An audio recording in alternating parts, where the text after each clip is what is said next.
Mas você gosta de reclamar, hein? Pelo amor de Deus. Você gosta muito de reclamar. Não pode ser. Ó, você ainda não entendeu que empurrar o carro vai ser muito bom para nossa teleaula de hoje? Vai ser bom pra teleaula. É verdade, não é desculpa não. Sabe o que é? É que nessa teleaula nós vamos começar a entender um conceito que é muito importante em física. O conceito de força. Nessa teleaula, você vai ver que a força é um vetor. Vai aprender como se mede uma força. E ainda como descobrir a força resultante.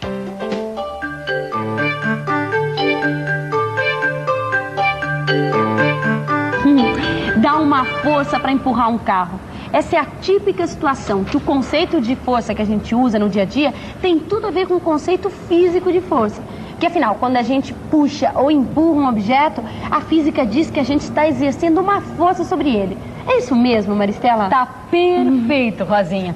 Mas tem que lembrar que existem situações em que a gente pode exercer uma força sobre um objeto sem precisar encostar nele. Olha só, quando a gente aproxima um ímã de outro ímã, ó, esse ímã se afasta, se aproxima, quer dizer, esse ímã está exercendo uma força sobre o outro sem entrar em contato com ele. Ah, mas peraí, tem outros exemplos desse tipo de força, não tem? Claro que tem.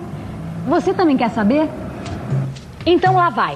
A força gravitacional é uma força desse tipo, ou seja, ela atua à distância. É ela que mantém a Terra girando ao redor do Sol e também a Lua girando em torno da Terra. Outro exemplo é a força elétrica de atração que faz os elétrons girarem em torno do núcleo do átomo. Mas, independente do tipo, tem uma coisa sobre o conceito de força que é muito importante. É o seguinte, a força é uma grandeza que, para a gente conhecer por completo, não basta saber quanto ela vale. Opa, Vicente, peraí. Fala. Como é que não basta só saber o valor da força? Dois marmanjos, que nem a gente, empurrando esse carro aqui com uma força que é equivalente, vai, vamos dizer assim, a X. O carro vai se movimentar e a gente não precisa saber de mais nada. Ah, isso é o que você pensa. Vem aqui do meu lado. Vem aqui. E se a gente aplicar essa mesma força X que você está dizendo, só que nesse sentido aqui, ó, querendo empurrar o carro para lá, ó. O que acontece? Ah, é verdade.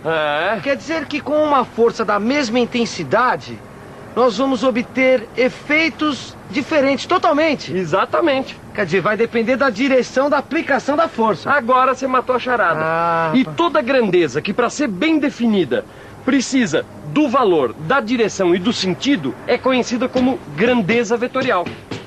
Ah, bem que eu já tinha ouvido falar que a força é um vetor. Exatamente. Ah, é por isso, para ficar bem definida, a gente precisa saber o seu valor, a sua direção e o seu sentido. Exatamente. E para representar uma grandeza vetorial, normalmente a gente coloca uma setinha em cima da letra que vai indicar esse vetor, compreende? A força, por exemplo, a gente representa com a letra F, com uma setinha em cima, que deve ser lido como vetor força. Quando a gente estiver se referindo apenas ao valor da força, então a representação é a letra F. Ah, e o valor da força também é chamado de módulo. Opa, mas peraí.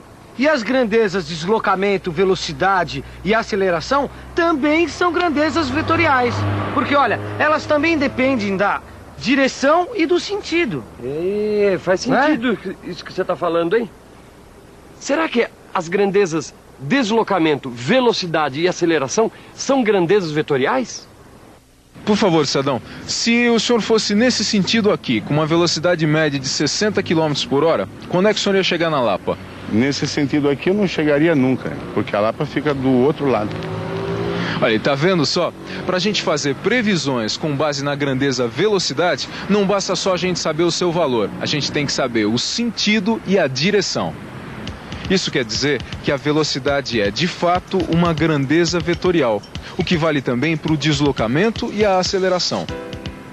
Registre essa informação aí e vamos em frente. Você já sabe que para medir uma grandeza é necessário um padrão. O metro, por exemplo, é um padrão fundamental para o estudo do movimento. Mas o assunto da nossa aula de hoje é força. Então minha pergunta é a seguinte: o que significa um empurrão ou um puxão padrão? E ainda, como se estabelece um puxão padrão? Eu vou dar uma dica, hein? Tem a ver com a forma com que a Terra atrai os objetos.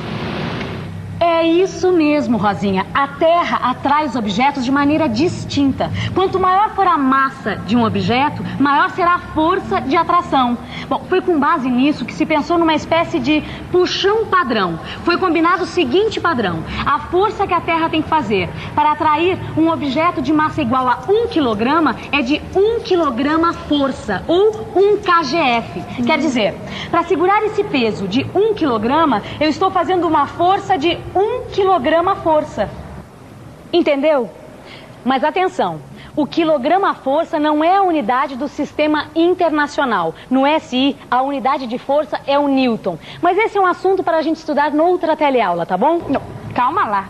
Não adianta nada ter o padrão sem um instrumento de medida para comparar o padrão com outras forças. Mas esse instrumento de medir a força existe, Rosinha, e se chama dinamômetro. Bom, no fundo, os dinamômetros são como essa mola aqui. Dá só uma olhada para ver o que vai acontecer com a mola. Aí tudo vai ficar bem entendido. Quer ver? Ah, a mola deu uma esticada. Muito bem, esse é o princípio. A gente mede quanto a mola deformou ou espichou para o puxão padrão, ou seja, para o quilograma-força. Depois é só colocar outros pesos com massas diferentes, ver quanto a mola deformou e fazer a comparação com o padrão. Você está dizendo que existe uma proporção entre a força que puxa a mola e a deformação que ela sofre? Exatamente, é a chamada lei de Hooke.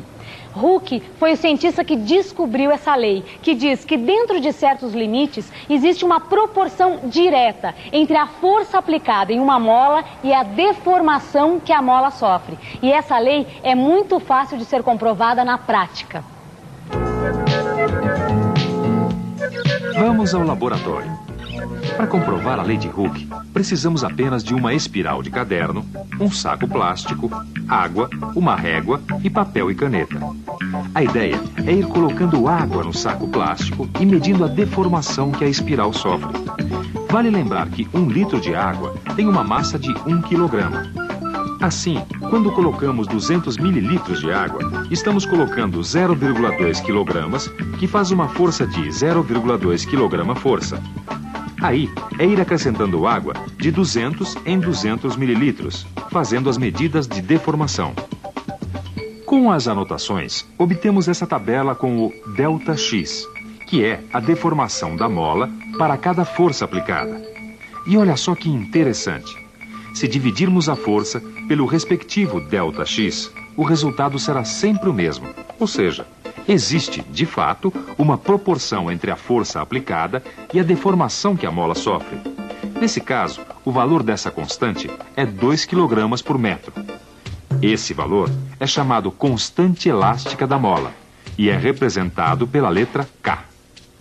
Eu tô pensando mesmo é numa outra coisa, Vicente. Ah, já sei o que você está pensando. Como nós podemos somar as nossas forças? Olha, exatamente. Como a força é um vetor, certo? Que depende da direção e do sentido. Certo. Não tem um outro jeito melhor de empurrar esse carro, não, Vicente. Pelo amor de Deus, deve ter, viu? Com certeza deve ter. Quer dizer, o pior eu já sei qual é, né? O pior é você empurrar num sentido e eu empurrar no sentido contrário, né? Não, esse aí é o pior. Não, aí não dá certo, porque vai ficar parecendo aquela brincadeira de criança, sabe cabo de guerra? Sei. Cada um empurra para um lado. Aí não dá. Agora, o melhor... Olha só, para representar as forças envolvidas nessa brincadeira, a gente pode fazer assim. Uma força F1 para o lado 1, uma força F2 no sentido contrário, o lado 2. Melhor ainda, vamos deixar a corda de lado e só representar os vetores. Se cada lado fizer a mesma força, 50 kgf, por exemplo, o que vai acontecer? Não vai acontecer nada, porque as forças vão se anular, ou seja, a força resultante é nula, zero, ninguém ganha.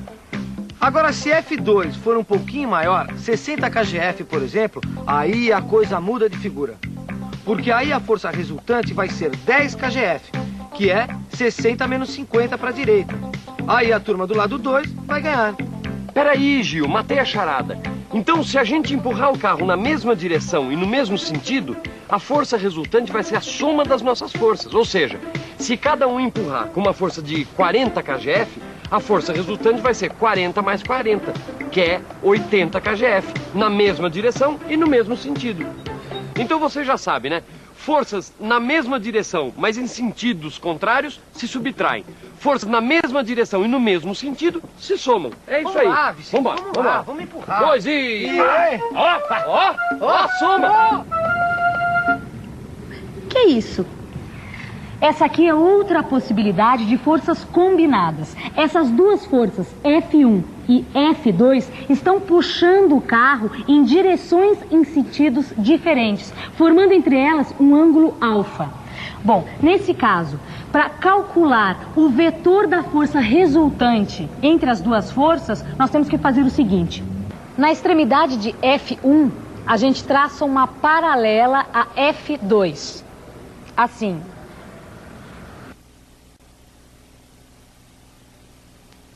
E na extremidade de F2, uma paralela a F1.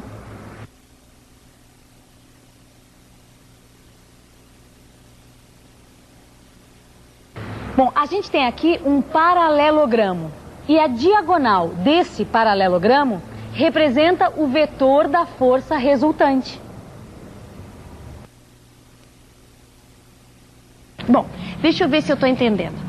Quer dizer, então, que se duas pessoas puxarem um carro conforme os vetores de força F1 e F2, é como se elas estivessem puxando esse carro no sentido e na direção desse vetor da força resultante. Raciocínio brilhante, Rosinha, é isso mesmo. Ah, mas espera aí.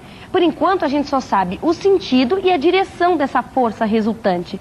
Mas e o valor? Ou como se diz na física, e o módulo?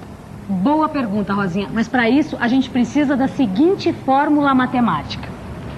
O módulo da força resultante ao quadrado é igual ao módulo de F1 ao quadrado mais módulo de F2 ao quadrado mais 2 vezes módulo de F1 vezes módulo de F2 vezes cosseno de alfa. A noção de cosseno você já deve ter aprendido nas teleaulas de matemática.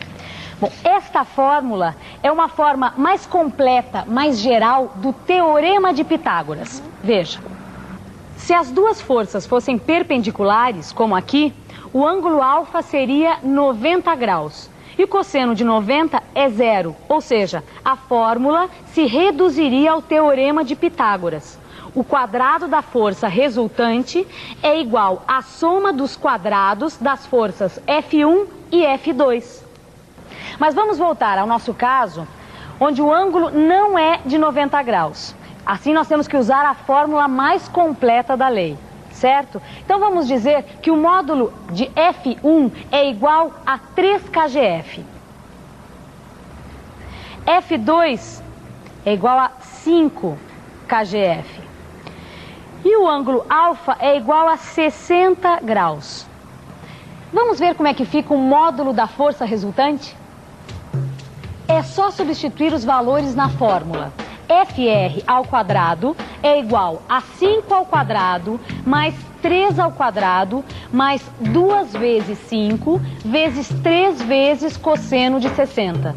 FR ao quadrado é igual a 25 mais 9 mais 30 vezes cosseno de 60, que é meio. Fazendo as contas, FR ao quadrado é igual a 49, ou seja, FR é igual a 7.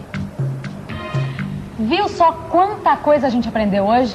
E eu sei que você deve estar pensando e acho que você tem toda a razão. É melhor a gente fazer uma revisão. E atenção, se liga aí que é hora da revisão. Nessa teleaula, você viu que o conceito força é usado em situações bem cotidianas e aprendeu que força é um vetor, quer dizer, para ficar bem definida, a gente precisa saber seu valor ou módulo, sua direção e seu sentido. Viu como se faz para definir um padrão de força e como se pode medir e comparar forças usando molas, graças à lei de Hooke. Por último, você ficou sabendo como descobrir a força resultante de forças que atuam na mesma direção e também em direções diferentes. Agora é com você. Bons estudos e até a próxima. Tchau!